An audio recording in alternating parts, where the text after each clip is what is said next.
So we went back to Mount Allison, and I decided to enroll again. Of course, by this time I had children, and the teachers were wonderful. They said, you don't need to come to the school, you can work at home. So I was able to work in the house that we were living in. And it was at that time that Christopher made great advances in his work. And of course I didn't.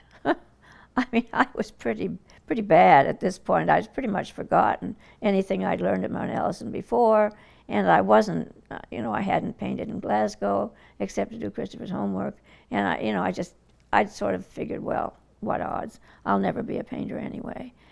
And Mr. Harris took me aside one day, and he said, Mary, there can't be two artists in one family. It just doesn't work. You'll be miserable. And the artist in your family is Christopher, and you just have to accept that. And I went home and cried and did what you would expect. And then I thought, oh no, I was here before him. I began knowing more than him. I can do what I like. I can do what I like. And he said I wouldn't have time. I've got as much time as anybody. It just depends on what I do with it. What nonsense to say I won't have time. I'll have as much time as Christopher. Time is just time. And if there are things I have to do, there'll be things he has to do. So I will be a painter. I will.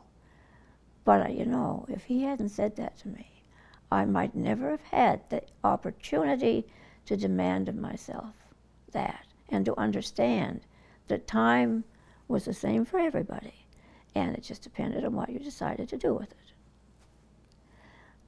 That was really the most important thing that happened to me at Mount Allison in a way, because I needed to hear that.